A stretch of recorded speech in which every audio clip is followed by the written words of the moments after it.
All All right, right. so a lot of really good items here to talk about today. So where do we want to start with all of this? Master Floki himself. Well, first of all, we need to explain what this podcast is about. Hit it. All right. Under the Radar was kind of something that me and JDiesel were talking about, I think since NEC. Yes. This is about a month ago. We kind of want to highlight the intermediate to high level players, probably the players that you don't talk about usually between the 32 to like the top, like right as the top eight slots. Also those obscure teams. And like we also talked to these people about these regions. Tonight's guest, our very first guest, hails from Arizona. He reps. He used. I think he might be. I think he might be switching teams after the finals. But his team I was very think interesting.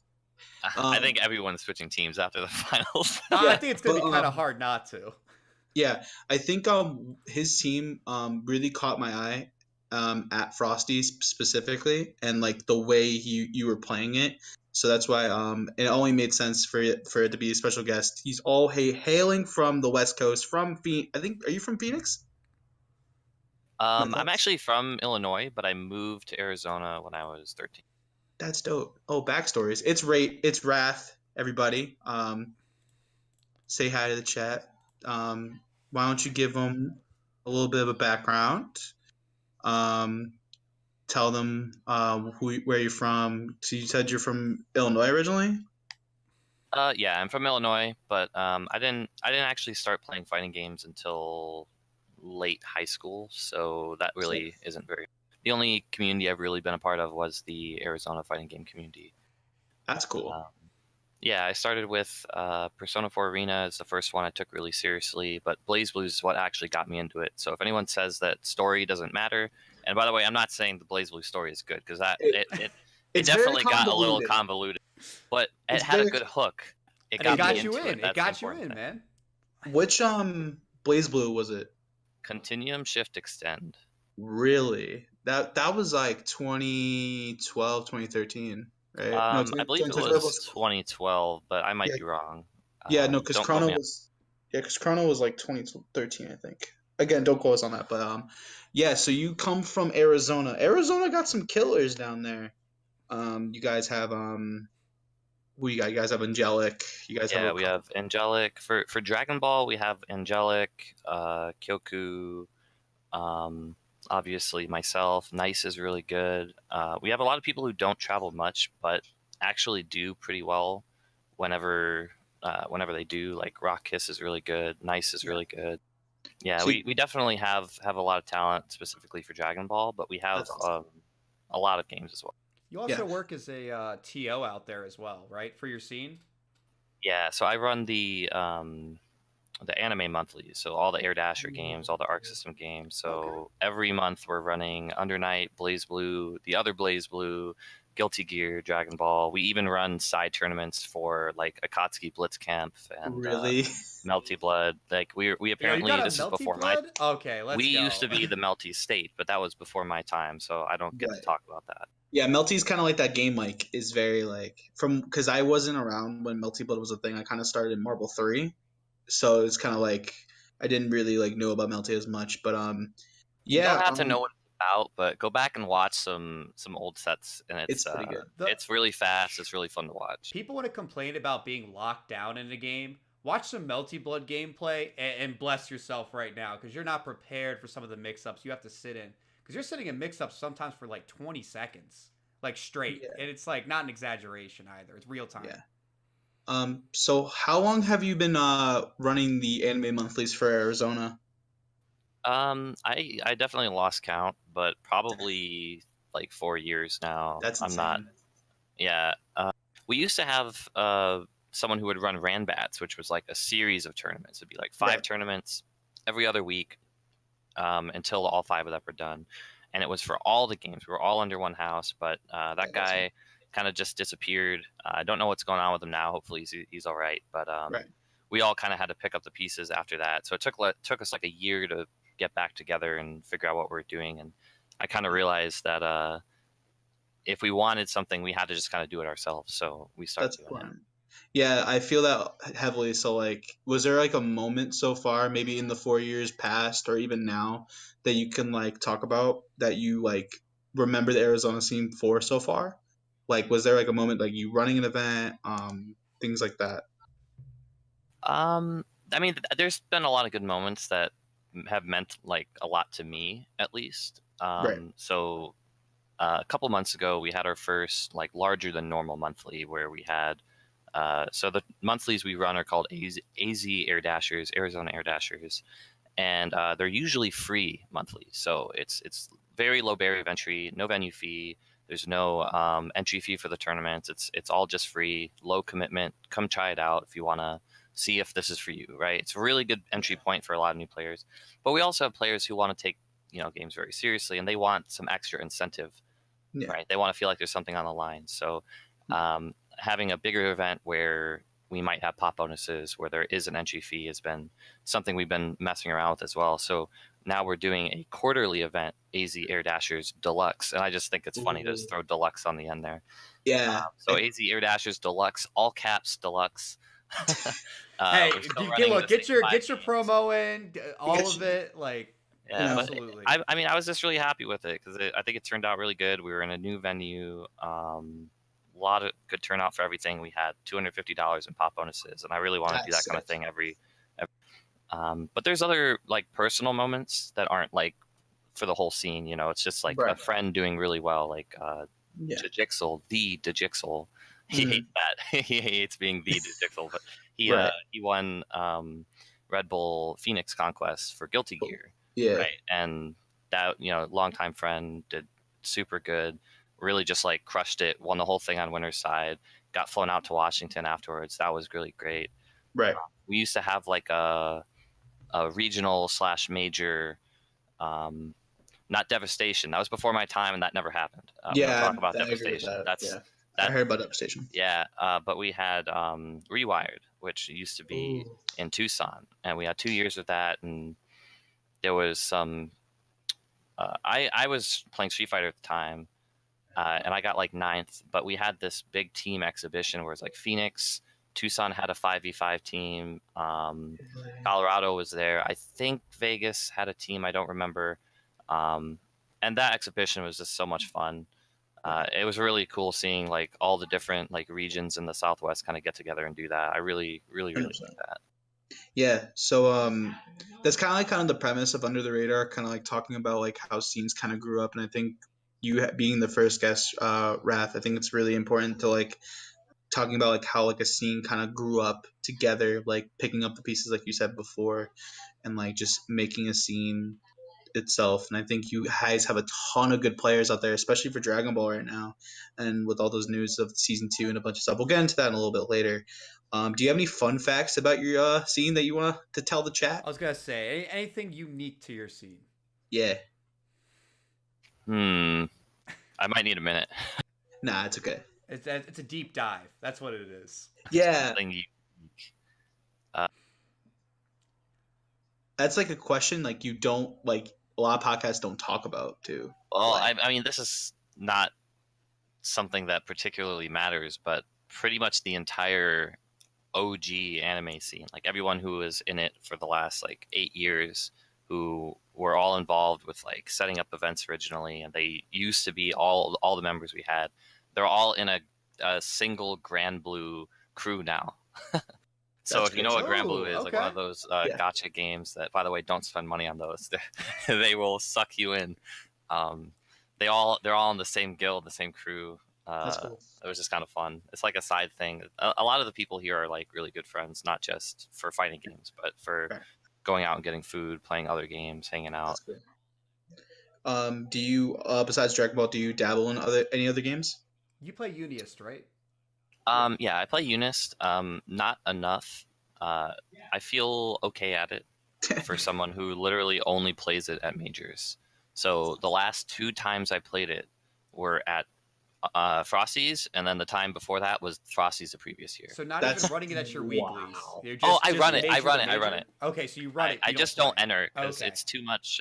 It's too much on my plate now. I want the event to run smoothly. So Right. at locals, I just, because I'm also streaming them. I bring all the equipment. That's awesome. People definitely help me a lot now, but running the event comes first to me, so I don't tend to enter my own tournaments too often. That's cool. I try to keep competing and tournament organizing separate because it's kind of hard for me to be satisfied with either of them if I can't put my all into just. Yeah. So what had you kind of step up into that TO role for your scene? Was there just a vacuum and there was no one there, or was this something that you personally wanted to try to grow yourself and kind of help your scene blossom? The vacuum sounds about right. There was just no one doing it at the time. Kind of selfishly as well. I really wanted a scene that was stronger. At the time I was playing Persona 4 Arena and I felt really good at the game, but I couldn't quite break into that group of like top players. I was constantly going to majors and getting fourth, and I could never break into like top 3. So all the best players were all centered around New Jersey and New York, and they were all really good at using all the option selects that were in the game, and they were really good at blowing up those option selects because they all played each other all the time and they had experience dealing with that. But me on the West Coast, I felt like maybe the only person or one of only a couple people that were doing those things, and I didn't really have an opportunity to improve the way that I wanted. So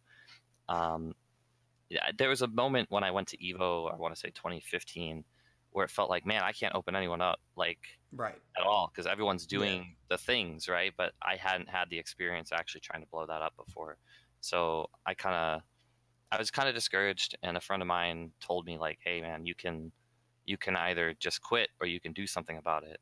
And that made me feel like, I should just really try to level up the scene, give them all a place to play, and play, improve, not feel like they have to drop a game just because it's not what's popular. Because do you know about Arc System's old the release schedule was just terrible. It was it was right when one game finally comes out for North America, it's just the next one's already getting load tested in Japan. So there was this feeling of like, oh, Persona just came out, we can't play BlazBlue anymore. BlazBlue got updated, we can't play Persona anymore. Guilty Gear just came out, everything else is dead. And for a really long time in Arizona, it was like there was only one anime game at a time. So I wanted to have a place where like all of them could be there every month. If you want to play a game for the next 4 years of your life, like you're still going to be able to play it. You're still going to have people to play with. You're still going to have tournaments to go to. So it was a combination of things. Some of it selfish because I wanted more competition, but generally I'm just really happy with the scene growing at the steady rate that it has been. That's awesome. Now transitioning a little bit into Dragon Ball. First of all, congratulations on heading out to the finals. I know I was watching your brackets the entire time. I knew you were going to be one of our first guests, and I was like, oh my god, I hope this guy does really well. Talk to me and the rest of the pod about the team that you were running originally. Was it like, is it a team that you wanted to play? Was it like based on like the series, or was it a team that you were like, it's like a meta choice? Like, what were you thinking? Because I remember you were playing, I think it was like Frieza something. I think Frieza Tien, I believe. When you say originally, do you mean when the game first came out or this last week? Originally came out. Where like for me, for example, I've been playing the same team since like March, and okay, it's like I played most of the cast at this point. I've rotated through like everyone because for me, part of the fun is finding something you think could be strong and then figuring out what team maximizes that thing. That's cool. And that's really fun to me. So I actually started out with Ginyu. He was who I was maining for a long time. Oh, another Ginyu main. Okay. Yeah, so before the game even come out and before we knew anything about him, I had the thought, like, I was talking with Deb, really strong Guilty Gear player who was also interested in the game at the time. And he was saying, like, I don't remember which one of us, but we were having this conversation. We came to the conclusion that Ginyu is either going to be really good, so he'll be good, or he'll be really bad, so you can body swap and give them a bad character, so that makes him good. So it was like, yeah, let's just try this out. It's like a win-win. Yeah, he didn't turn out that good. Body swap ended up being pretty gimmicky. Most of the time people do it, it's like, it would have been better if they just killed the character instead, right? Instead of swapping. But I just loved Ginyu so much, I wanted to really make him work. But as the game went on, new characters would come out, and I'm like, oh, that character's so cool. So Bardock came out, like, I want to play Bardock. So it's like, who gives him double supers? Cell and Vegeta. So I played that team before I even saw that Goichi and Fenrich were using it all this time. And then I ended up playing Piccolo, Broly, just like the whole cast. And now I settled on 18 Frieza Tien. And that was mostly just because 18 is one of the other characters I tried originally, but she felt very bad at the time. Right. Especially being one of those characters that seems to have bad normals and seems to have a bad assist. So it was like, man, why don't we all just play Android 16, especially in the original version? Yeah. 16 did feel very oppressive towards the launch. I think Vanilla 16 is the best character that has ever been in the game, including current Gotenks. I agree with that. Like, I still have nightmares of getting not hard knocked down, like for like nothing, like not even for like a meter, maybe for a Vanish combo. That's it. So that's So what's your So 18 So the rest of the two characters, so Frieza Tien, that just came over time, because you did say you played the rest of the cast. Yeah, eventually, I really wanted to go back to playing Cell and Bardock together because they're very basic characters, but they're very strong, right? They just played the game very, very well. Right. And then right as I started doing that, the last patch, and Bardock got nerfed again, and I was kind of wondering, like, is this for me? Clearly, Bardock is still super good, but it got me questioning things and wanting to look for new things. And Angelic was telling me, like, dude, like, the patch just dropped. Why aren't you experimenting, trying new stuff? So, I looked to 18 because I was watching Toshikawa play. If you've ever watched him, he's amazing. He's right? an absolute beast. Yeah, and I saw Frieza, and Frieza doesn't look good. Like, I won't tell you Frieza is a strong character, but the assist works wonders for 18. And I saw how he was using it for combos. I saw how he was using it for neutral and pressure and mix up, and it's like, wow, there's actually definitely something here. This looks really cheap. I want to get in on this before it gets changed. Plus, the way Frieza's assist works, like, it places at a really good position. It's like Nappa assist, but like Frieza's covers way more space. So I can see why, like, 18 can definitely use that to definitely extend combos in the mid screen and even in the corner. Definitely the snap mix too. Sorry, go on. The snap mix as well with that can definitely be a problem. Oh yeah, solo snap is so strong in the current meta too. It's so good. And I actually think that's a good segue there. Is what do you guys think of the current snap meta? I mean, granted, we are slated for some patch changes, which are realistically going to be hitting in the next potentially 4 days. It's no guarantee it's going to drop with the new DLC, but it might be, probably within the next 2 weeks. Do you guys like where snap meta's at? Do you want it to stay, to go? What do you think the fix is? I don't think anyone likes snap meta. No. If you're a Gotenks or Piccolo player, then you like it. Well, granted, I think a lot of people who are playing Gotenks and Piccolo feel like they have to. I know a lot of people who love Piccolo, right? And those people are just like Apology Man, like nice from our scene. They just love the character. They want him to be good. Yeah, and Piccolo, I love Piccolo too. I want him to be good, but man, snap. There's no reason. So as a Piccolo player, I've realized because I actually had a run into Sonic Fox at NEC, and it kind of like opened my mind up more to snap mix. With my team, I play Gohan, Piccolo, Goku. So I was able to start dabbling with it more with Gohan, Piccolo, Goku. Is that the Paka team? No, so Paka dropped it. So Paka swapped Gohan for Bardock. This was like months ago. Okay.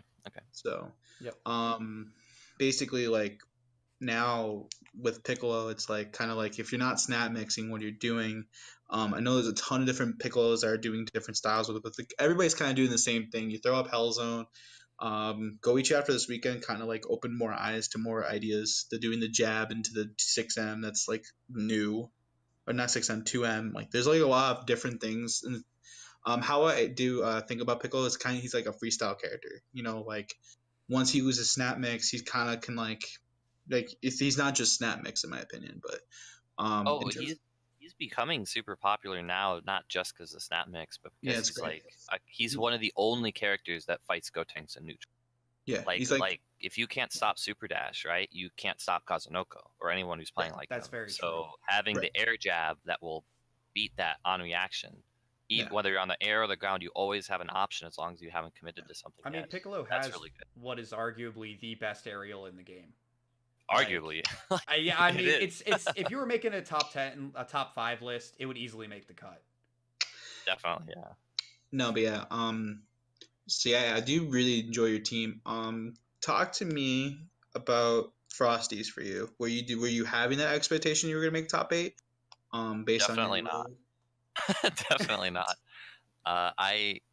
And not because I didn't feel like I was strong enough or good enough or that it couldn't happen, but I I just was working on homework for the last like 2 weeks going Yeah, up to it. I I saw didn't your practice. tweet. I saw your So tweet, and I'm a college student, so like I agree with you. Like when you tweeted at while you're at the finals, he's like, "Yeah, I banged out a paper, now I'm going to play casuals." I was like, "Dude, that would be me at a major." yeah, 100%. I went to SCR in I forget September. I think September. I don't remember. Yeah, But it's around September. in the fall semester or the spring Yeah, fall. There we go. Okay, it's time fun.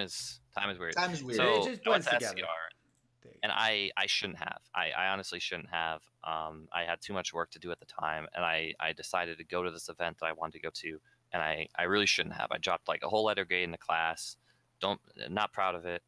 And I just felt bad when I was there. It was stressful while I was there. Your mind's all clouded with school stuff and like the stress of it. So you I don't play agree. well. You don't have a good time. You don't enjoy it, and you waste a lot of money being there because I of it agree. too. So Yeah. for Frosties, I decided like I just want to, get this all done, go guilt free, and not worry about anything else. I can Right. really enjoy myself, really get the most out of casuals, really get the most out of the tournament, have the just have the best time. And I think that honestly made me play better. Yeah. Yeah, I think It was a really good event. By the way, if you can go to Frosty's any other year, go to it. It's a great event. yeah. I think coming from my perspective about it, a lot of times like when it comes to college, I use those events like kind of like as like a breakaway, like from like a just take a break and like just kind of like smell the roses, just like kind of recompose myself. And I definitely I agree. Like sometimes like I go to an event and I'm like I really shouldn't, but at the same time like having that rush of like going, seeing everybody, and just a nice refresher. So I see both halves of that, and that's really important. It's really interesting that like you bring that up too. Yeah, and Um, I think it's important for people, like everyone, no matter what you do, whether you play games or not, to have something you're looking forward to in the future as well, to kind of keep you going, keep you right. motivated. I Yeah. agree. And for a lot of us in the fighting game community, it's going to be the next event, Yeah, right? 100%. But for anyone else, I still think it's just so important to have something to look forward to. So 100%. events are good for that, for Yeah. sure. Yeah. Yeah. Like I'm slightly older, so for me it's more that 9 to 5 grind since I'm, Hmm. being out of college. And I think one of the beautiful things about the FGC is just that it gives you that outlet beyond, whatever it is you have to do. This is something you choose to do. And it's a way that you can kind of express yourself, and I mean, it's a wonderful community. Like I mean, everyone's a gremlin, but we have fun, right? True. Like, and Sure. every time you go to those majors, everything else just kind of melts away. Right. You're there with your crew. You're running into people you maybe say 3 times a year, and you're Yeah. about to, and exactly, you know what I'm talking about. You get back to the hotel room after the event, and you're just going off, right? Right. And you know what? And the amazing thing about it is it's a weekend, and then it all just fades away, and then you're back into the routine until the next major, and like It's like exactly you live an alternate life. exactly. So talk to me about like so going back to Frosty's, your road to top 8 was kind of rough. You had a lot of roadblocks. Was there any match that you were like on to going to top 8 that you're like there is like no possible way I'm winning this match, but somehow you came through? Like, 'cause I know you did lose to Chris G in the beginning of top 8, if I'm not wrong. Yeah, that's correct. That's correct. Yep. Yeah. So I 8 I up didn't until feel that like match. there was anyone. I didn't feel like there was anyone that I couldn't beat. That's good. Honestly, like in the whole building, I think on a really good day, my best might be as good as their average, right? So if they're not having a great day, I could beat them, or if I just played super good, maybe I could beat their best as well. But Right.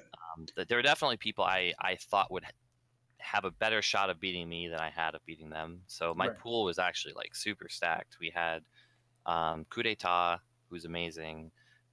Peppery Splash, who's amazing, and then Coach Steve, who I don't know him very well, so I I'm good friends haven't with him. watched So. him much, but I had to play him as well, and I know he has like a good reputation in the Northeast. So Good. a lot of people that could stop me in my pool. Out of my pool, I was definitely worried because I had to fight You Zombie right away. you had a Um, long road. You had I did pull up the bracket. So right out of the pools, because you got out in losers, you had Zombie first round, and then you had to play your boy from Arizona, Angelic, and then you had to play LK, who you 2-0'd. And I gotta ask you about that particular match because I went back and I watched it. How did you feel during the LK match? Because you were all over the place. You were dominating that match. I felt very focused and very comfortable because I have a lot of Piccolo experience, and I used to play Ginyu, so I felt very comfortable in it. I was honestly probably more comfortable than I should have been because he was playing point Piccolo instead of point Ginyu. So Yes. Yeah. because I have more experience against Ginyu, and like my main training partner in Arizona, Nice, does play Ginyu. I'm sorry, I meant to say Piccolo.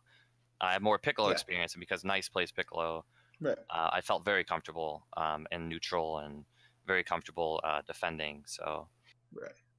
That's like a point that like I see with like I like for me I do struggle like as a pickle player like against like a really like neutral based team with like 18. It kind of can be a struggle. That's why I have to play Gohan on point. So like I totally like see that. I was just watching the brackets and I did watch your match against Chris and I did see your like I did see like how like you got to top 8 like the right like everything was there like the Frieza was there like everything made sense. Um, yeah, to honestly, I'm still at a loss when it comes to Chris because he really kind of broke my back in top 8. yeah, yeah, Like Chris. if Yeah, the matches felt long, I felt like I could defend reasonably well, but I felt like I couldn't get anything started. You know, his neutral Yeah. is so good. There were several points in the set where I'm very close to him in the air super dashing. We're at a point where like I'm so close, there's no way the average human being can react to this, right? The farther away you are, the more travel time it has, the easier it is to react to. But we're so close, and he's still just like jump end me right away, Yeah. comboed into jump 2H, launched full combo. yeah, Like that's where most of his Yeah. hits were, and yeah, it's like, man, this guy was on something that day. yeah, Yeah. I think a lot of that has to do with the fact that I mean that's somewhat Chris has very much been super heavily influenced by his Marvel background. And he brings that kind of Marvel mentality to his DBZ play, where he'll also back up a lot. And there was a lot of situations where he was willing to just kind of leave you alone to take space because he was that confident in his defense during your set. And Yeah, it's tough to work through that because it's you got to fight for reach. especially. I'm Ooh. sorry. Oh no, Go on. go ahead, go ahead. I was just gonna say it's especially a good idea in that situation against me because if he had already taken care of Android 18 and all that's left is Frieza and Tien, there's like very little mix up left. Yeah, right, So the downside of my team is that it's very top heavy, and I think he understands that. Like right. he's played Tien, right? He might not have played Frieza before, but he understands that the mix up is very underwhelming and his defense is good. So he doesn't really need to press it too much. You know, I'm the one who has to take risks. I'm the one who has to go and overextend myself to try and open him up. Do you think that's what the meta is like currently at, where most teams are like top heavy, or some teams are well rounded? Kazunoko is kind of an example in my mind. He has a very well rounded team. A lot of shell like you can look at each shell and they can kind of work together. Do you think the meta is kind of turning into where it's like every shell, like every pair in that team needs to work together, or is it still like everybody's kind of still top heavy? I don't see many top heavy teams doing well. The only one I can really think of is Tachikawa's team, which is very similar to mine, just replaced Tien for hit. Because you watch, Kazunoko play, obviously, adult Gohan Yamcha is ridiculous. You can get a hit, snap in a character, as long as they're not super short, get a fuzzy 50-50, and you still have Yamcha assist to work with. And Yeah, it's just super good neutral. Yamcha is an amazing, amazing anchor, so you can always right. come back with him, which is crazy to talk about now because we all thought Yamcha was garbage for the longest time. I remember that. Um, but like his team is super well rounded, and he's got arguably the best point character in the game. So he's Perfect. he's in a good spot no matter what, no matter which character dies first, whether he gets a good start or not. And even Goichi's team, where now he's playing like Piccolo, Bardock, Goku. Yep. That's still like Bardock Goku isn't as scary, I think, as like Adult Gohan Yamcha, but it's still very good. It's still very rewarding. Good neutral, like decent mix up. Goku's a good anchor, so like you can always do it. I think top heavy teams are a mistake, and I've been feeling that way at the LCQ playing all weekend. It's like, man, every game I lose Android 18 to a good player, it's like I can't win anymore.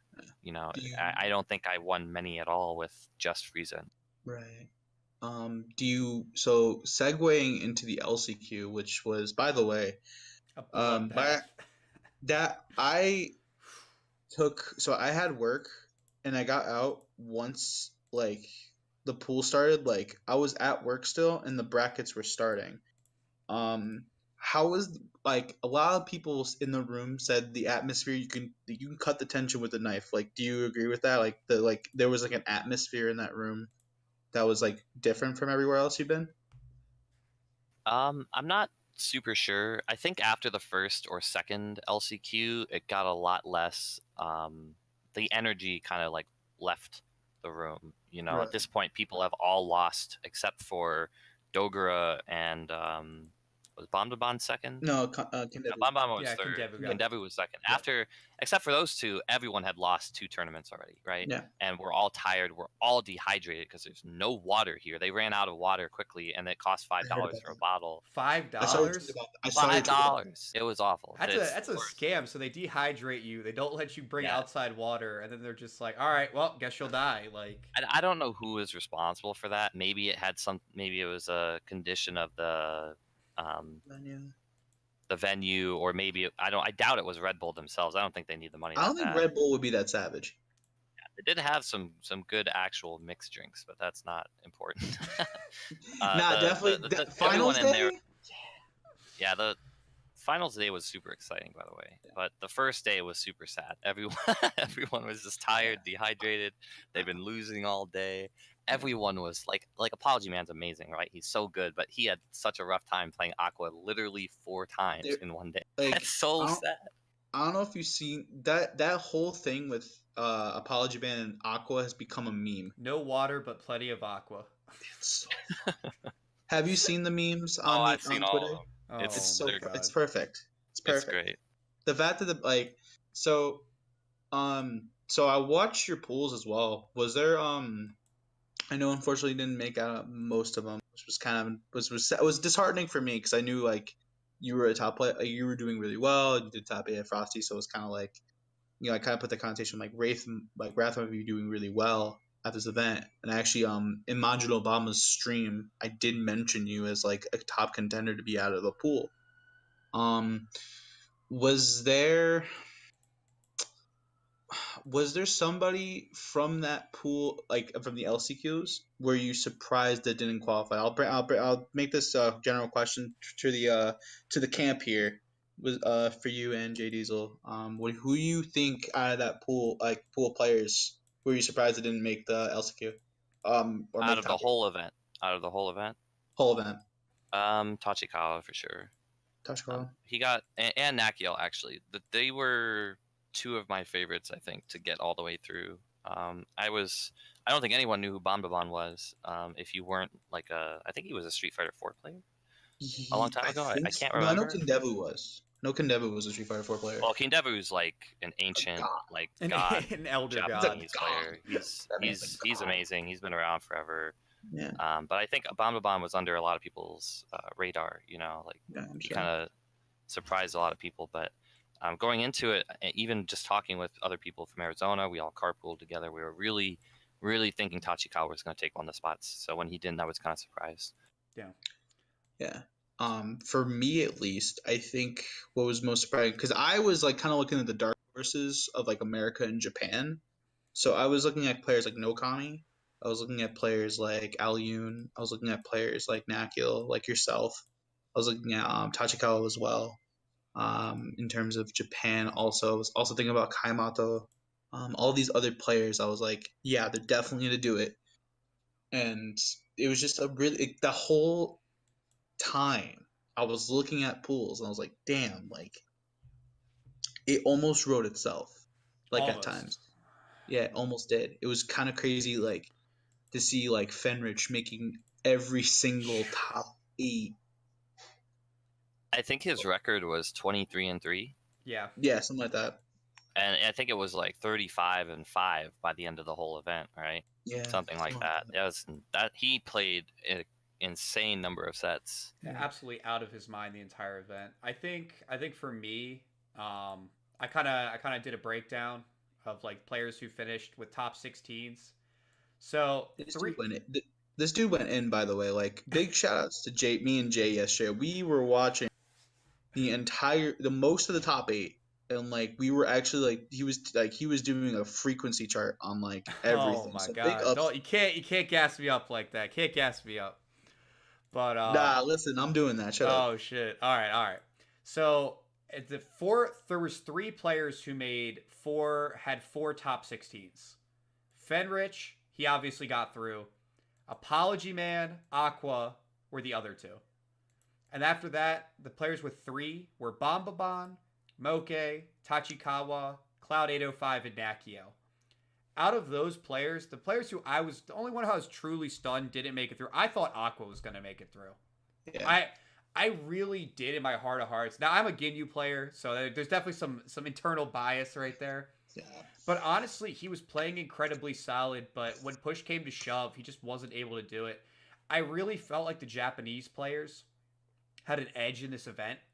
I Right. think because of the way that things like Fighting Tuesday operate, they're a lot more comfortable with that best of 1 format as opposed to the US players. So I think that was a bit of a new take for a lot of them. I mean, how did you feel about that personally, Rath? The best of 1 format versus the traditional best of 3. I didn't have a problem with it because I knew it's what they had to do to get 4 done in a day. Yeah. If anyone's to blame, it's Kazunoko. So I can't blame the event for that. Right. The seating was pretty bad, but that's a different topic. Best Right. of 1, definitely the Japanese players had an advantage in that because they're running best of 1 events every week for years, right? And Yep. not just in Dragon Ball. That's how locals have been for most anime games that I've been following, and probably a bunch of other ones as well. Even SBO. For as long as I can. Even SBO was that. Like, that was I remember Justin Wong, he tweeted about it. He was like, hey, like I did 2 out of 3 single limb from Marvel. Like, that was SBO is rest in peace to SBO, but that was So OD. a lot of people expressed that they didn't necessarily like the way that things were done this year. I mean, what's done is done. But I think a Right. question I would like to pose to people though is what would you like to see for next year? Do you want the same format? Would you like changes? Because one of the big things that people have talked about is they feel 8 players is not enough. That Absolutely. eight players for the final event of the year, the culmination of everything should not be 8 players, and it's been pitched to be 16, more similar to Capcom Cup style. And I want to kind of hear your guys' thoughts on: do you think this would be a strong change? Do you think this would be more engaging? What are your takes? Flokey, I'll go to you first. Okay, so we did talk about this a little bit yesterday. I think if they did some type of like Capcom Cup-ish thing, keeping the radar events, but also I think across the board there should be, if they do more Saga events, they should not like, what's the word? I think there should be at least 1 or 2 more in the States as well. Okay. Because I noticed that like there was more overseas, and we had 1 Saga event, and that was the first one for CEO, and that was it. Which I'm not saying it's a bad thing. Like I loved every single tournament. I actually watched most of them back. But like for me, it's like all besides CEO, we had the radar events that were online. That was it. So, Okay. and maybe I think a few others in the States. I think Canada Cup was a radar event. And I think, correct me if I'm wrong, Rath, was SCR a radar event? I think it was a radar event. Yeah, it wasn't SCR was a radar the event. main event. Yep. Right. So I think if you did like one more, I think if you did like every like every like region gets at least. I think the states should get one or two, and I think Japan should get one. I think Seam should stay one. Australia should keep one. So that's five. And then you do Mexico. I think Thunderstruck is the most underrated event. Agreed. I think they should Underrated. 100% keep Thunderstruck going into I heard next year. I heard the Mexican Dragon Ball scene is cool. And I think the last one should be in Europe. Because I think Europe has the most, like, next to Japan, the States, I think it's the most hungry people. Because you got players like Shanks, Alyun, Pyro, or Pyro. I don't know how he says it. I don't know if there's a different pronunciation for it. But there's a ton of players from that European scene that would probably flock to that. Like Xerox and Yo, Hacked, thank you for the follow, my man. Much appreciated. yeah, but yeah, I think you guys, I think it's important to have those different radar. I think you should have radar events still and like make them points. And then if you do the Saga events, it's kind of like Capcom Cup. It's like a Capcom Premier and a Capcom ranking kind of thing. And then you have top 16. I think then you'll see like a lot more competition besides those 7 Saga events. Because you'll have more of a reason to go out. Like if you made like for example final round like a radar event or radar ranking event, like Yeah. mad people would flock to it. Yeah, Rath, what do you think?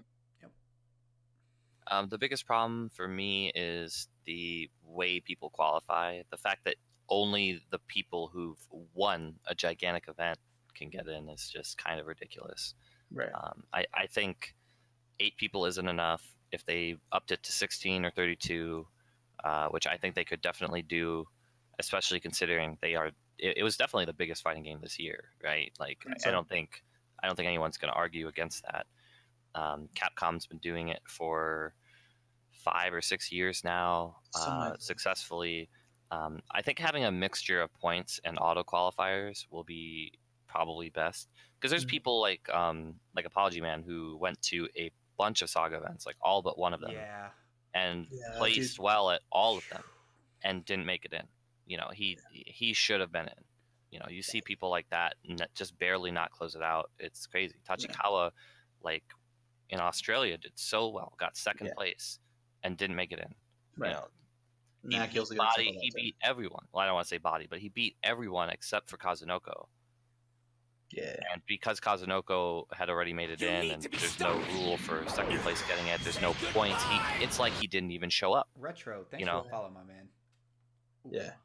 So I think as long as they incorporate points somehow,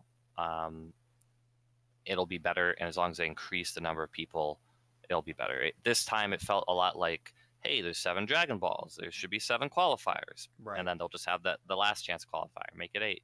And I understand that, but maybe just keep the 7 Dragon Balls as auto qualifiers, but everyone else gets in through points. That way you can have your gimmick and you can have everyone else be happy too. Yeah. Speaking of next season, because they are announcing World Tour, is there any like tournament that you tournament? I think is there a tournament that you are not gonna be surprised? Do you think Evo is gonna be a part of the World Tour? You think next year potentially? I have no idea. I think they definitely could be if they wanted to be, but I think Evo doesn't announce their games for a while, right? I don't think they've done it yet. And if Bandai needs to set this stuff up ahead of time, then it might not work out just because they don't overlap schedule-wise. I don't know enough about how this sort of thing gets set up. It wouldn't surprise me one way or the other, and honestly, I don't really care. Personally, I think Evo is the last event people should go to if they actually want to have a good time, or if they want to improve, get casuals, meet people. Like, Evo is a great spectator event, but as a player, I'm a little biased against it because I've been to 6 of them, and they're all the worst compared to every other event. You know, you get so much more passion when you go to something that is backed by like a local scene or it's like has 24-hour casual. Yeah, Frosty's was amazing. Yeah, do you think Frosty should be? So going back to that, do you think like something like a Frosty or a Combo Breaker or a Final Round? Do you think that would be like? Would that be like one of your picks to be like one of those auto qualifiers? Combo Breaker for sure. Yeah, Combo Breaker. I haven't been there. I've been trying to for years. It just hasn't worked out for me. But it is definitely one of the highest regarded events. So I think that would be a great. Speaking of kind of segueing to the new season, season 2 got announced last night, along with some potential system Most changes. gracefully announced as well. When we were watching the finals, it was like losers quarters. JDiesel sends me a tweet. I Oh was like, oh God. my Yep. god, it was bad. What are your initial thoughts, Rath, about Jiren and Videl? Initially, just off rip.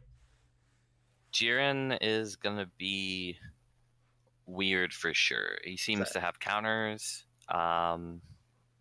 He's definitely what peak performance looks like. I don't know. He doesn't look like a traditional character for this game, so it's hard to tell. What? He reminds me of Hakumen a lot from BlazBlue. Actually, he had like since he has those multiple counters and like those different like I was talking to a lot of people about it. I was like, this is literally Hakumen in Dragon Ball. He was like, what? It was like, it's Hakumen. He was like, what is Hakumen? And then like I explained BlazBlue. It was a fun time. But yeah. I think it's hard to tell just from a trailer how good a character is going to be. Like, obviously, people have been trying to do it all last season, and people have been way off the mark the entire time.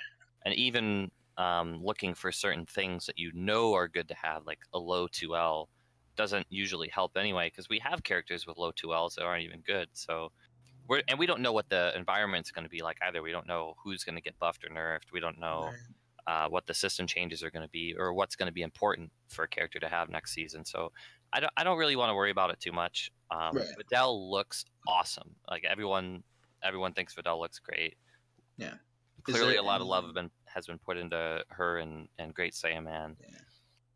Especially when he does the pose. That's like the best part. I think that's it. And I think I read a tweet from Nico Maki today or yesterday. It was today.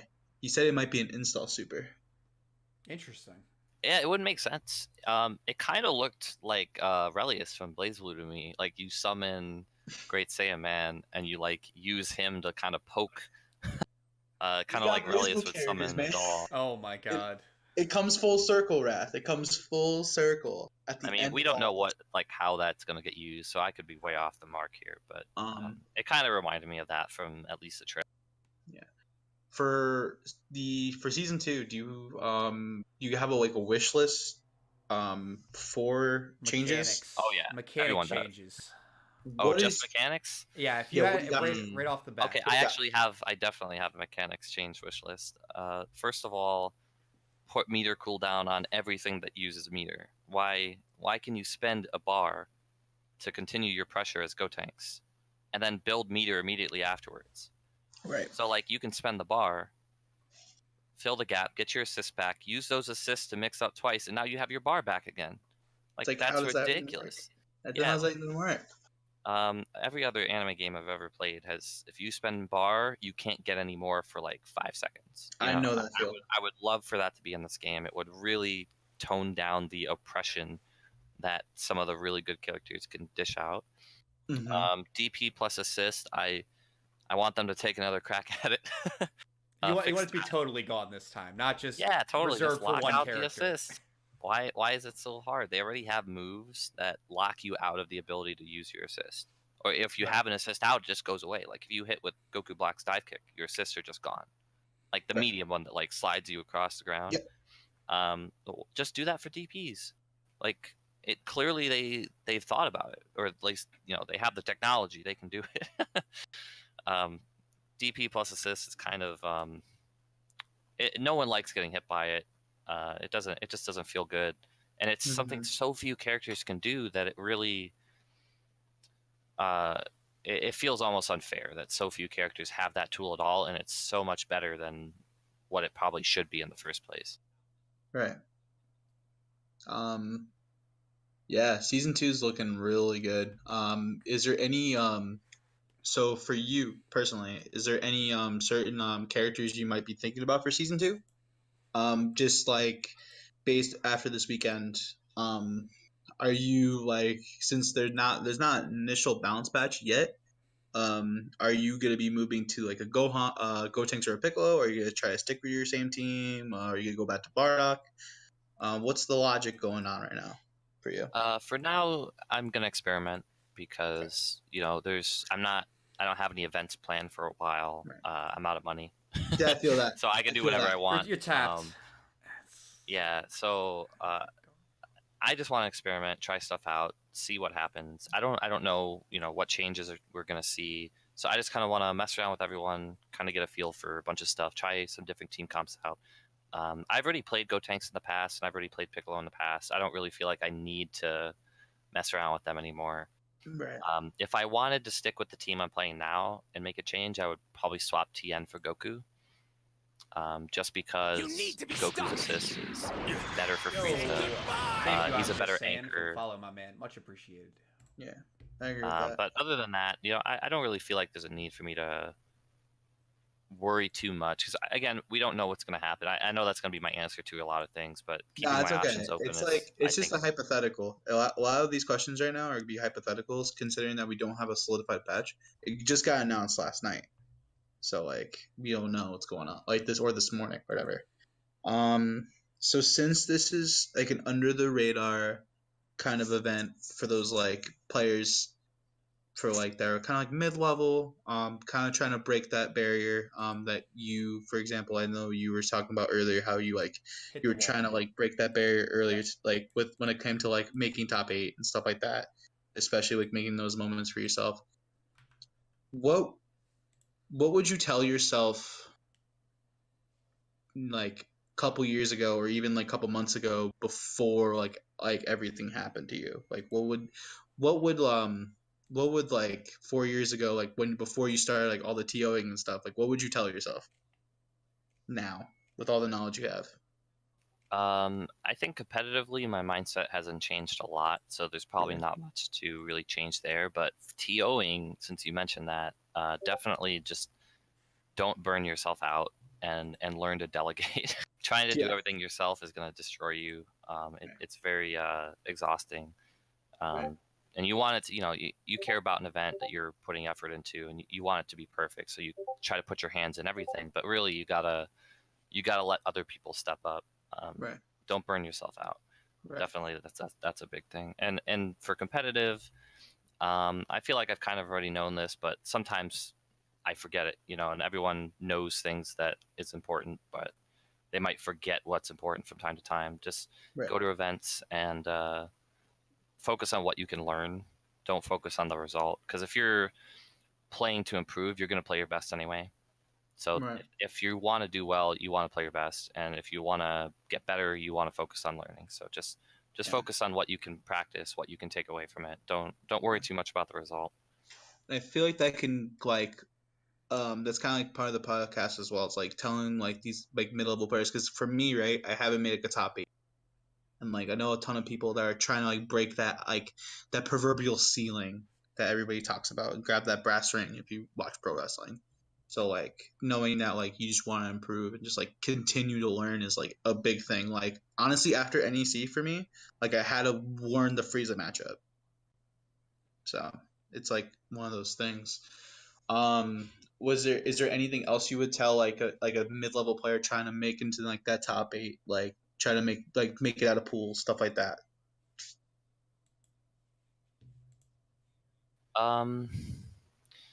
Generally, I think the biggest thing most mid and low level players are missing is a good mindset for improving, and it's kind of what I was saying before about focus on being better. Don't worry about the result. So generally, just every time you play, if you're getting frustrated because you're not winning, don't worry about it. Just find something that you can practice every set. Try to set goals for yourself. Like if there's anything that you're weak at, right? If there's an aspect of the game that you're bad at, or there's some tech you're trying to implement, but you can't get yourself to do it in a match, just focus on doing that.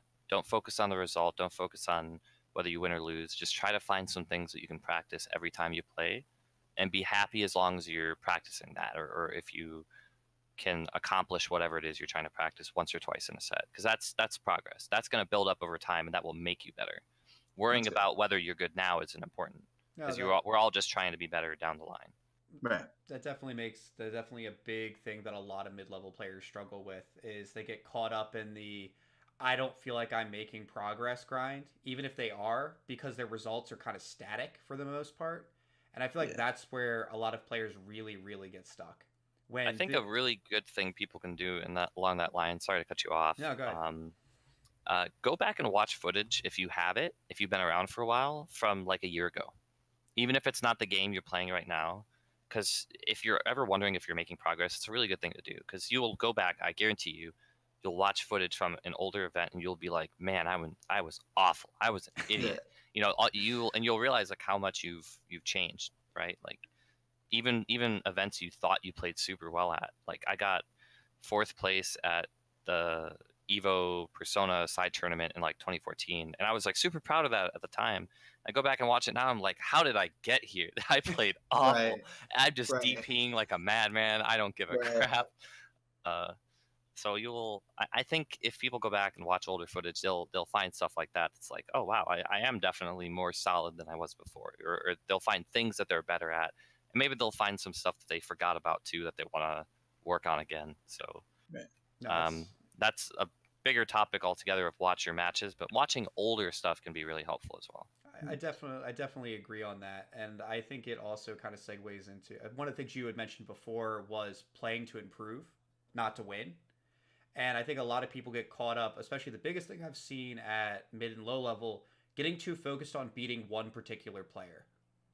Where they get caught up in this is the big guy at my local, this is the guy who I gotta take out, I gotta beat this guy. And so they pour all this time and effort into trying to beat one particular person and maybe learning one particular matchup, which they're gaining percentage points in that matchup, but they're not really improving overall as a player because they're so narrowly focused. So I really like what you harped on there with the play to improve in general. Take those tidbits that are going to be kind of across the board, like implementing better combos, trying to be more efficient with your meter, things like that, because that's going to impact a lot more than just one matchup. I agree. Yeah, and when it comes to like having a single person that you're trying to beat, or maybe you have a training partner that always seems to get the better end of the set, right? They always win more than you. Maybe you take some games, but you can never seem to like catch up to them all the way. Remind yourself that they're not static, right? Just because you're not beating them, even though you used to also not beat them, doesn't mean that you aren't improving. Right. Because they're improving too. They're a moving target. Everyone is a moving target. So you got to find ways to compare yourself to yourself, not to just other people. It's just so easy to feel like you're never improving if you just think about the people that you can't beat. Absolutely. Yeah. And it also like takes credit away from them too, It's like it's true. It feels like people constantly forget that people are putting in all this effort and they're constantly getting better as well. So, give credit where credit's right. 100%. We do have you for a little bit more time. I know we did talk a little bit. You have to dip out at 9:30.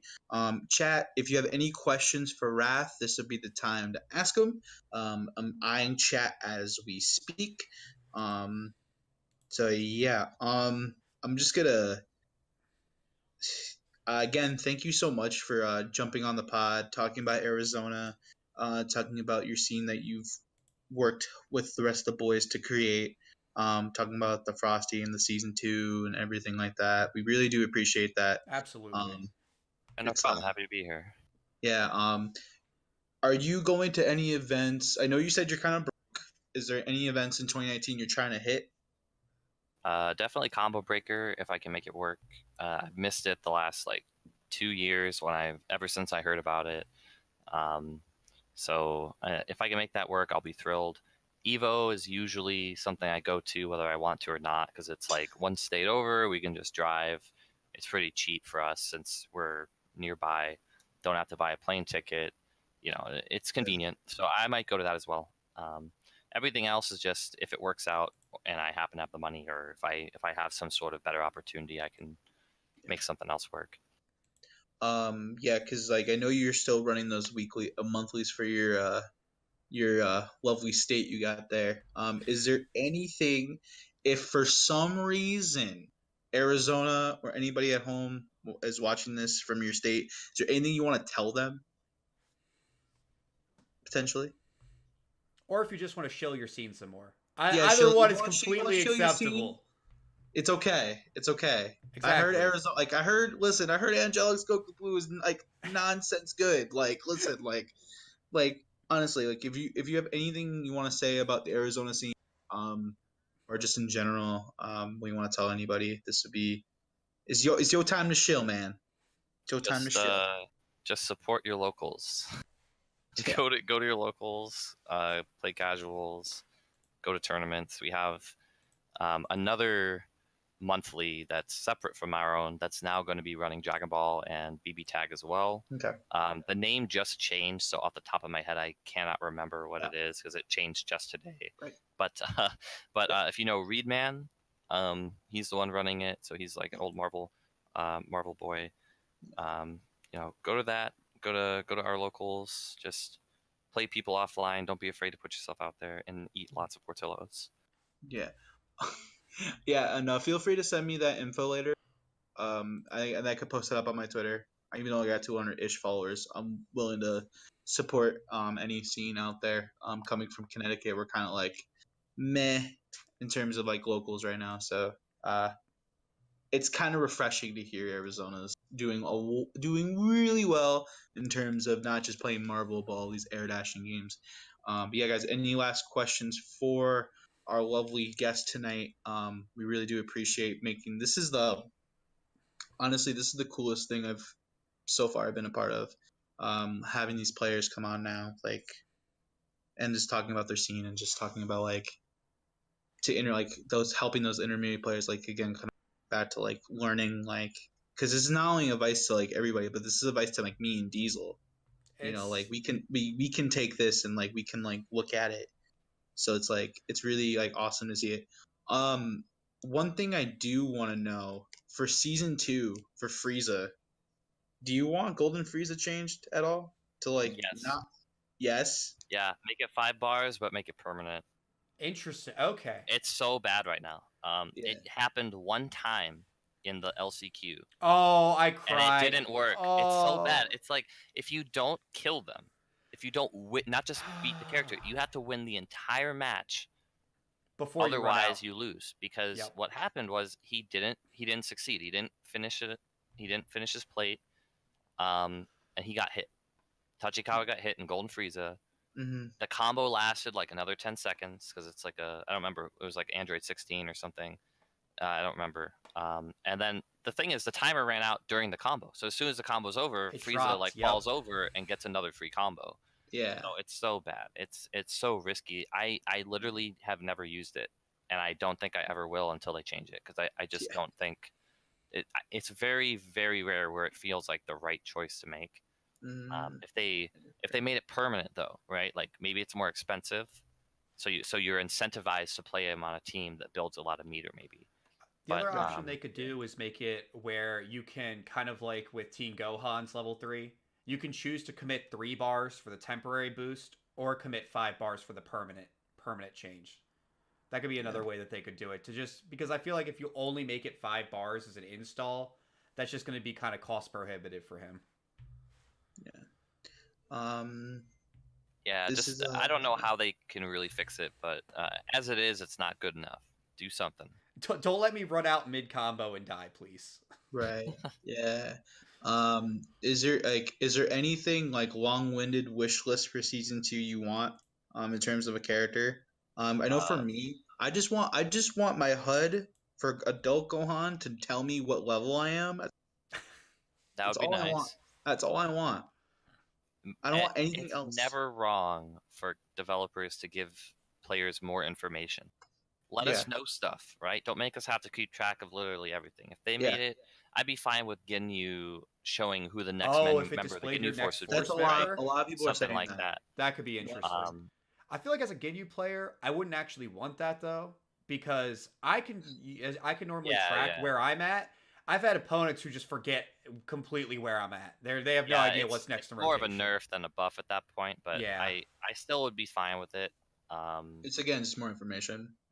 Yeah, as far as like a wish list in general goes, I just want Topo Ooh, from okay. Jiren's universe. I want Oh, you Topo want real bad. He'd be a dope. Everybody wants Topo. He's cool. He's I more was talking. interesting than Jiren. I was talking to people about Topo like months ago, and I was like, if you give Topo like an install super similar to Golden Frieza, but he doesn't lose it, like make it like a 5 bar, or maybe make it like 3 bar or 7 bar, right? Like make it like a Dark Phoenix kind of thing. Oh I hate goodness. I hate bringing back the chicken, but the chicken there needs to be some, because I thought Kaioken was gonna be the chicken. I don't know if you remember you were around for Marvel 3 and everyone calling Dark Phoenix the chicken. I don't want Dark Phoenix back. Wrath, You're playing with fire, Flokey. Wrath, You're playing with fire, man. Are you aware of the chicken? The whole like. I've watched a lot of Marvel. I didn't play it, but Yeah. I've watched more Marvel than I've probably played Under Night. So That makes sense. yeah, I am aware. Yeah, so I think that's like the one thing I think for that would be interesting. Oh, I do have one more thing. Since I know Broly and Gogeta were both announced, right? We don't know what they look like. We don't know what their models look like, anything about their moves, but the music sounds real good for. I think that's Gogeta. That might be Gogeta's theme, but Gogeta's theme slaps. oh yeah. But for anyone who hasn't watched the movie, I won't spoil anything. But there's a couple points. There's a lot of fights, right? A lot of key blasts going on. It's a Dragon Ball fight. I saw some Hellzone grenade from both of these characters. Oh, don't give them Hellzone. Just don't do it. I know exactly what you're talking about, and I think they might stray away from that. For Gogeta at least. They might have learned their lesson with Piccolo. Yeah. I think Piccolo's needs to be the only one with Hellzone. And Zamasu. And Zamasu. I think Zamasu needs to be the. But yeah. I knew you didn't need to dip out. Is there anything last you want to tell the people before you head out? You want to plug your socials, anything like that? So you can follow me on Twitter at RathFGC. I am gonna start doing putting out a lot more content for like helping people get better at fighting games, specifically Dragon Balls. That's cool. So I'm going to be doing, since I play like the whole cast at this point, except for a handful of characters, I'll be doing tutorials for a bunch of them. So just keep your eyes out for that. If you're ever interested in a character or need advice on anyone, just hit me up, because at this point I can help you with almost any character in the game. So I definitely need to re-edit my Piccolo. I did a Piccolo tutorial a while back. I feel like now I have to re-edit it. I would hold off until after the patch for that one, because you might need to re-edit it. That's what I'm waiting for. Yeah. I would love to collab with you for that if you were interested. Maybe. Yeah, just hit me up. At the very least, I could try to make sure it's very detailed. Thank you. I'm gonna do my best to put out a lot more content, not just stream tournaments and stuff, but actually put out stuff that will help people get better. So what's your Twitch stream? Is it still Rath? Rath just Rath FGC. It's the same as Twitter. That's where we stream the locals as well. So if you want to see us play Dragon Ball, Under Night, Guilty Gear, Blaze Blue, or Cross Tag, just keep an eye on that as well. I always tweet out when we're streaming. Sweet. I will definitely be tweeting. I'll definitely be tweeting you out. Again, thank you so. Jay, do you have any last minute questions for this man? I mean, the only thing that I really have at this point is, give you a big thanks for especially being a TO. And especially in those smaller communities, just having somebody who's willing to actually step up and fill that vacuum is so, so important, because I feel like a lot of the scenes just kind of end up falling by the wayside because no one steps up to take on that responsibility. So, all the respect in the world to you for stepping up for your scene and making a difference. Yeah. Again, you guys can follow him at Rath FGC, not Wraith. Rath. All right, Flokey. I'm glad you confirmed that one for yourself there. Thank you so much. We hope you have a beautiful rest of your night, and we'll see you in season 2, my friend. Absolutely. Right, thank you. Thanks for having me. No problem. Feel free to do the thing. All right. Thank you so much for Rath for coming on. Um, man, what a podcast. This is great. Um, before we go, we kind of touched on most things. Kind of like talking about the premise of the podcast a lot. It's So got to stay like this. what's up? Nothing. I'm mumbling to Oh, okay. myself. None of it matters. I'm Oh accepting this. God. I'm accepting this stream layout right now. Yo, I'm dead. It just has my big ass face in the. you, you know what? You know what? We'll figure it out. You know We'll what? figure this out. Hold on. We'll figure this out. That's actually worse. Now it's just No, my face. Whatever. I'll live. No, but yeah. Perfect. No, but yeah. So the premise of the podcast, you guys have an idea now. We're talking about these intermediate players, these scenes that are underground. And I think it's a beautiful thing what Rath has been doing, for Arizona especially. Kind of just putting them on the map, along with Angelic and all of them. Yeah. Before we go, I guess we should just do a background ourselves, right? Yeah. I think so. I think that would actually be perfect. Do you want to go first, Flokey? Sure, yes. All right, this is your chance. Gas yourself up. Let's hear it, Flokey. Jesus Christ. Tell the All right. people who you are. All right, so for those who don't know me, which by the way, I know there was some of my boys in the chat, Kite and everybody hanging out, Retro. For those who don't know me, I'm Mike Mason. I hail from Connecticut. I obviously play Dragon Ball Fighters. My team is Gohan, Adult Gohan, Piccolo, and Goku.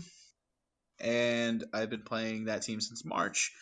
In terms of placings, I've kind of just been in the top 16, top 32 range. Recently took on the role of running a weekly in Connecticut. Our first weekly is actually this Saturday. Really excited about it. I had to tweet out information about that, and I also stream. And I think this is really a podcast that's important because it's teaching a lot of people how to indulge in fighting games and like really learn. Like every event I've been to, I've like taken something away. In terms of matches I've had at events, I've had matches against LK, I've had matches against Sonic Fox, and Random Fiend is still my demon. I'm going to say that out loud. Don't care. Don't long hair, don't care. But yeah, you guys can also follow me in my antics at FlokiFGC on Twitch and on Twitter. But yeah, I'm just really excited that we're doing this, kind of just showcasing everybody. And by the way, when we have a guest on, we have this player of the week thing that we want to do, as well as the scene spotlight. That was one of the big things that me and JDiesel were trying to get implemented, and I think Rath is definitely a big case for why That he is was the perfect example of what we are looking for in somebody for Player of the Week. I think he's the definite first player of the week. And for you guys, for myself, what I want to gain from this is just more confidence to play more and just to keep going with my team. Like I found snap mix without using Goku assist. Yeah. Like stuff like that. So really happy to be here. Really happy to grow with you guys. And yeah. Your turn. All right. I am JDiesel. I am a part of the Maryland fighting game scene. Delmarva represent. Give it up. Hell yeah. Hell yeah. Hell yeah. So I have been a part of my first fighting game was Marvel vs. Capcom 2. A beautiful game. I didn't get deep into the scene. That was my first game. I really got in big with DBZ. I absolutely love this game. I find it absolutely fantastic. I started out very heavily as a player. I had some reasonable results. I went to CEO. I went 2-2. Fantastic. And since then, I'm kind of your middle of the road player. I'm that guy you'll see in like your fourth round of pools. Hi, that's me. I'm that guy. I won't make it out. but I'll be that guy you'll see in losers finals. I'm like around that boat. Like I also went to CEO third, Yep. and I'm just like, like I make it out of pool sometimes. Yeah, and that's kind So, of me as a player where I'm at right now. I've had better yeah, performances, I've had worse performances, and I think a big thing I'm looking to work on is consistency. I yeah, also am a commentator. I commentated Summer Jam. That's I commentary is the thing that I love about this community, and I really want to get out there and I want to help a lot of the players transition from those lower levels to the upper levels. I personally yeah, have had struggled to make those transitions myself, but I believe that I have a lot of things that, either that I've learned through commentary or as a player that I want to share with people. yeah, And I'm super proud of my DMV scene and I want to shine more light on these mid-level players who nobody talks about. Like, yeah, people like Flokey, people out here in the FGC. I know the people who place top 8 by name, but no one ever talks about the guy who got 25th. And yeah. I think Like it's Rath important is to a really good acknowledge that example of that. grind. That grind is real because guess what? Yeah, Those people are putting in almost just as much effort as the people who are making top 8. They might not have the results to prove it, but there's still a lot going in there. yeah. And I think Rath is a really good example of that, where like I don't, I we did Jay and I mostly Jay because I was like I had some stuff going on. He did some research. We found his results. He wasn't doing too hot in Dragon Ball until Frosty.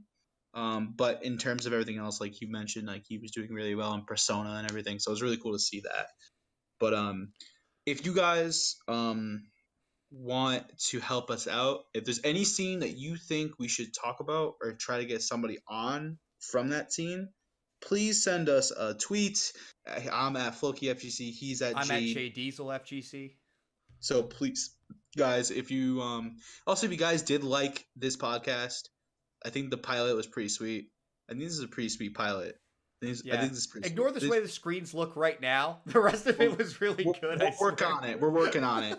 But yeah, if you guys did like this podcast, please give J Oh. Diesel your follow. I'm trying to get to see this man hit 200 followers and Oh just my god. I'm out here. I'm working. I'm trying. And honestly, guys, yeah, I also do coaching. So if you he guys does coaching. if you guys have footage that you want me to watch, just message me over on Twitter, drop a follow, and I'll take a look at what you got and kick stuff back. Because Yeah, honestly, for me, I want to see as many people in the DBZ community grow as possible. Because I think when we bring up our mid-level players to high-level players, we all get a better game to enjoy. At least that's yeah, my personal take yeah. on it. Like me, like for me right now, like I feel like I'm at that player where it's like I can do really well in certain scenarios, but other scenarios lacking. Yeah. So it's kind of cool to kind of see how everything is going, especially now now, I guess for me it's like I see all these different players like and I have a couple examples like Kazuki Kaze, like these are just my buddies, but like Kazuki Kaze, I'm friends with Nuanova, friends with a ton of players that do really well in certain events, but don't always make top 8.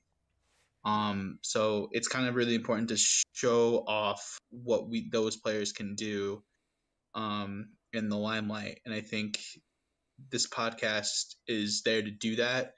As well as we brushed about the news around the DBZ. We went around the Nimbus. We ran around in Around Nimbus. the Nimbus. All right. We went around. We rode the Nimbus for a while. We rode Nimbus.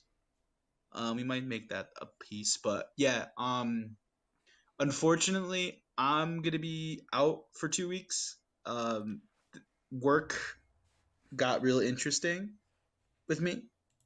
So I am Uh, going to. It is my mission. It is my your mission. mission, Floki. All right. This is my mission. My mission is to make sure Jay Diesel has one guest, Oh. Okay. at least one guest. So this man is not lonely. I was gonna say. I mean, I can try to hold it down for a cool hour and a half myself, but Nah, if you nah. if you get somebody who really wants to come through on here, because I would Yeah, love to hear from other players, especially yeah, because I mean that's what this is mainly about. Like, yeah, yes, Floki's here, yes, I'm here, but I really want to hear about scenes I've never heard about.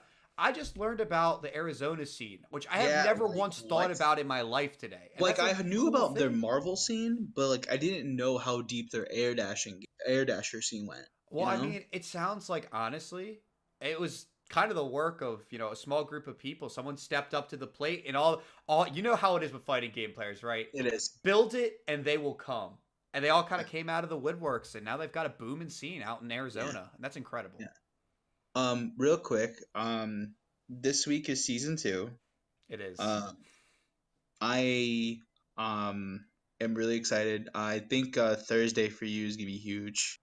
Especially for I'm Dragon excited Ball. for my local. I'm gonna be very, very honest. Same. This week is the first local for CT from I'm hosting. I'm kind of nervous, not gonna lie.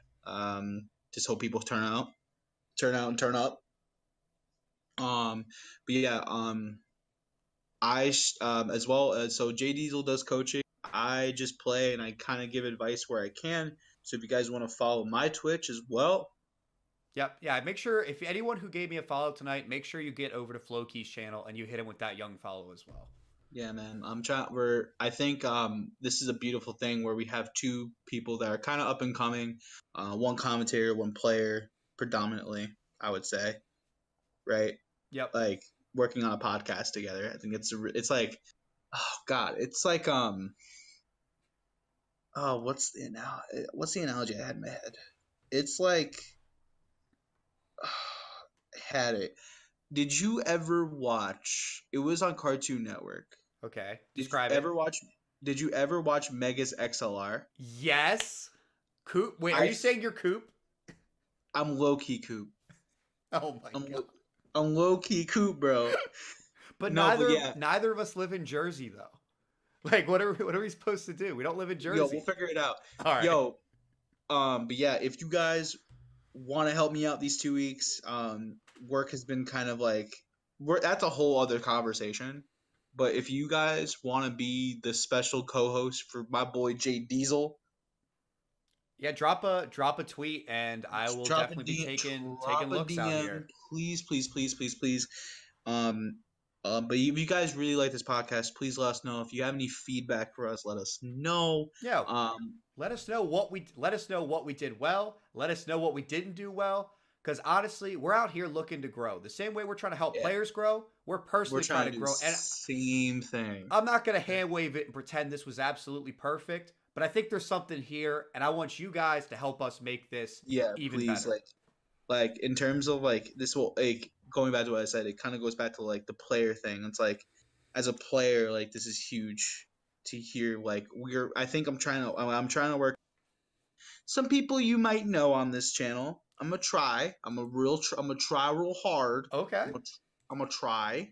Can't say anything yet. I'm gonna try really hard. Yo, Retro's already putting in. He wants to be put in, Flo. I mean, hell yeah. I trust him enough. All right.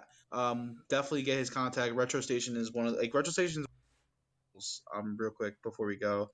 He's really good at there's a lot of players that have not tutelage, but seen really grow. Maybe we should do an episode about our own scene soon. Ooh. That would be fun. That could be tight. Could you whip up a Connecticut one and I'll whip up a Delmarva one?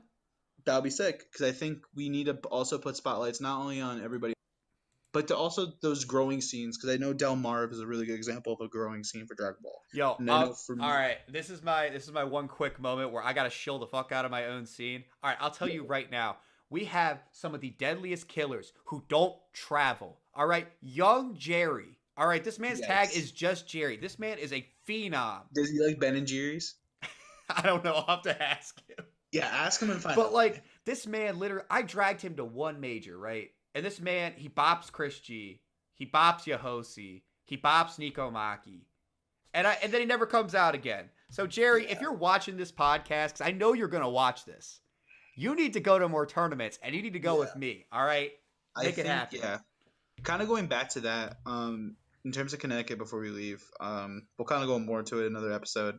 You guys have seen it for the summit. You guys know what we have. You got me. You got your boy Dayman. You got Light, who is arguably the best Fox in Smash Ultimate. As a Fox player in Ultimate, watching him play, he plays the way I want to play. Transition that God. into Dragon Ball, he is a god. That's nutty. He does so. CT is really good at Dragon Ball, but I think we're out of time. I think we hit the hour and a half mark like nothing.